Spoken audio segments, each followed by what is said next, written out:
Assalamualaikum warahmatullahi wabarakatuh. Nama saya Suciayati. Di materi ini saya akan membahas tentang kebutuhan tenaga kerja di perusahaan. Kenapa saya memilih materi ini? Karena konsentrasi yang saya ambil atau yang saya minati adalah manajemen sumber daya manusia atau SDM. Apakah yang dimaksud dengan tenaga kerja? Tenaga kerja adalah setiap orang yang mampu melakukan pekerjaan gunanya untuk menghasilkan barang atau jasa, baik untuk memenuhi kebutuhan mereka sendiri maupun untuk masyarakat. Jadi di setiap perusahaan atau pabrik ataupun kantor itu pasti ada tenaga kerjanya. Gunanya apa? Contohnya aja kayak di perusahaan nih, untuk memenuhi apa yang dibutuhkan oleh perusahaan tersebut. Misalnya kayak untuk memproduksi barang atau jasa. Selanjutnya ada klasifikasi tenaga kerja. Ada 3, yaitu yang pertama ada tenaga kerja terdidik. Tenaga kerja ini mempunyai keahlian khusus pada bidang tertentu yang diperoleh dari bidang pendidikan. Contohnya yaitu ada dosen, dokter, guru, pengacara, dan sebagainya. Contohnya aja kayak dosen nih. Mereka itu mengajar pasti udah misalnya aja contohnya kayak guru nih ya, guru sama dosen. Nah, guru sama dosen ini kan berarti mereka sebelumnya udah memperoleh atau mempunyai keahlian khusus untuk mengajar kan. Jadi mereka sebelumnya itu atau sebelum mereka bekerja di masa perkuliahan itu mengambil jurusan keguruan gitu kan. Kayak dokter juga pasti mereka mengambilnya jurusan kedokteran. Nah, jadi di macam-macam pekerjaan ini tersebut, mereka tuh sudah memperoleh dari bidang pendidikan tersebut. Jadi baru bisa menjalankan tugas atau pekerjaan yang mereka ambil. Yang kedua yaitu ada tenaga kerja terlatih. Tenaga kerja yang memiliki keahlian pada bidang tertentu atau khusus yang diperoleh dari pengalaman dan latihan. Contohnya supir, tukang jahit, montir, dan sebagainya. Contohnya seperti supir nih. Supir itu nggak mungkin kan mereka langsung bisa mengendarai mobil atau motor. Pasti mereka butuh latihan atau pengalaman untuk bisa melakukan pekerjaan tersebut. Jadi nggak bisa asal-asalan atau langsung kan.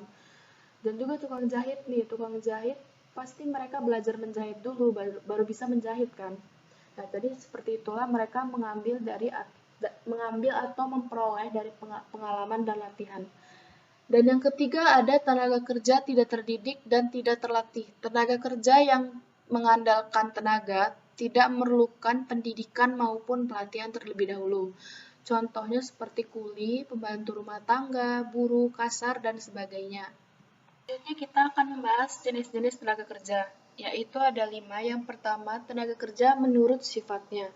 Tenaga kerja menurut sifatnya yaitu ada 2 jenis. Yang pertama, tenaga kerja jasmani dan tenaga kerja rohani.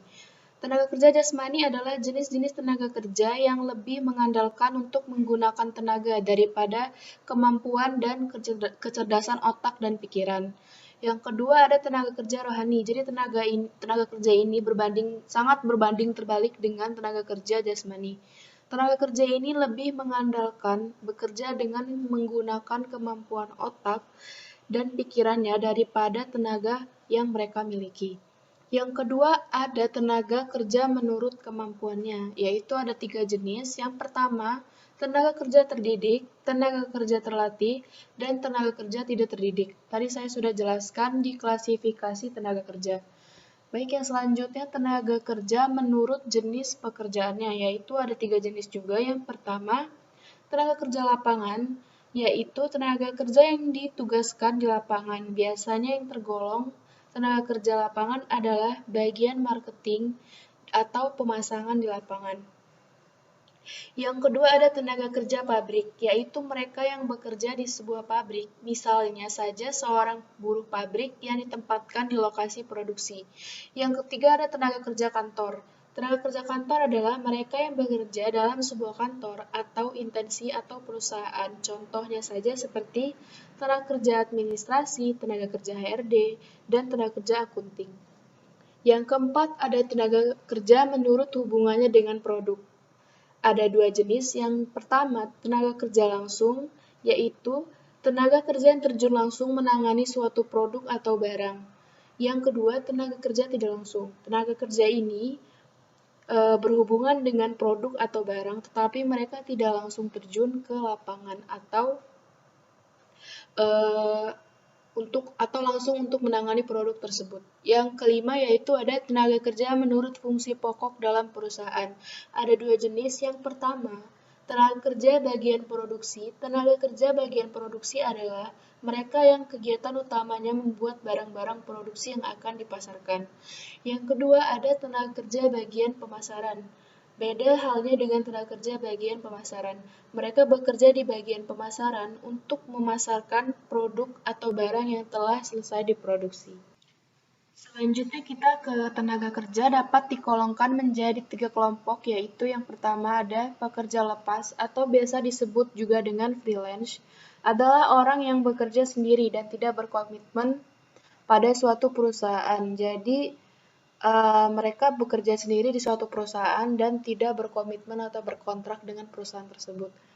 Pekerja kontrak, seorang yang dipekerjakan oleh satu perusahaan dengan jangka waktu tertentu yang telah disepakati dalam perjanjian tertulis. Jadi pekerjaan kontrak ini orang yang sudah menjanjikan atau menandatangani kontrak dengan persetujuan dan kemudian itu ada batas waktunya sekitar 1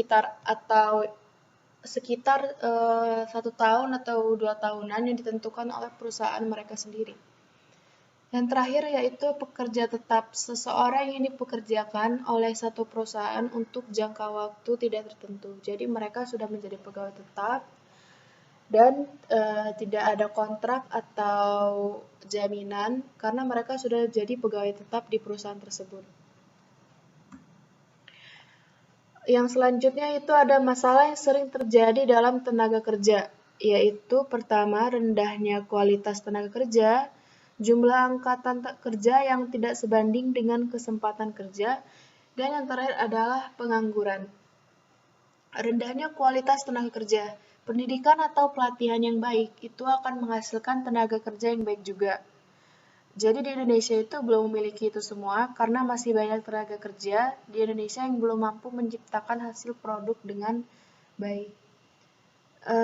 Selanjutnya ada jumlah angkatan kerja yang tidak sebanding dengan kesempatan kerja. Jadi meningkatnya angkatan kerja itu nggak sebanding oleh banyaknya lapangan kerja tersedia. Jadi lebih banyak orangnya daripada lapangan pekerjaan tersebut. Yang terakhir yaitu pengangguran. Terjadinya krisis ekonomi atau keuangan dan kurangnya lapangan pekerjaan itu terkadang membuat perusahaan tidak memiliki pilihan selain memutuskan tenaga kerjanya. Dan karena itu banyak yang terjadinya pengangguran termasuk di Indonesia juga. Yaitu ada mengapa tenaga kerja dibutuhkan atau sangat dibutuhkan di perusahaan. Yang pertama, dapat menentukan kualitas dan kuantitas dari para karyawan yang nantinya akan dipersiapkan untuk mengisi jabatan tertentu dalam suatu organisasi di perusahaan. Yang kedua, ada menjamin tetap persediaannya karyawan di masa sekarang dan juga untuk masa yang akan datang, sehingga tidak sampai menjadi kekurangan atau bahkan sampai kelebihan karyawan. Yang ketiga, menghindari terjadinya mismanagement dan adanya tumpang tindih dalam hal pelaksanaan masing-masing tugas. Yang keempat, lebih mempermudah dalam hal jalur koordinasi, integrasi, dan juga sinkronisasi dalam hal pelaksanaan tugas-tugas dari karyawan. Yang kelima, sebagai salah satu pedoman dalam hal menetapkan program ketenaga kerjaan. Yang keenam, sebagai dasar acuan dalam hal menilai kinerja dari para karyawan. Yang ketujuh, sebagai tahapan dalam perencanaan tenaga kerja Human Resource Planning. Yang pertama dapat menentukan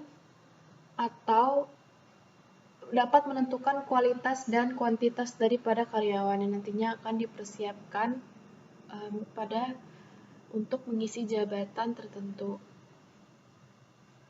Terus juga mengumpulkan data-data perusahaan seperti mengumpulkan data-data ini juga untuk mempelajari dan memahami segala aspek dari lingkungan perusahaan.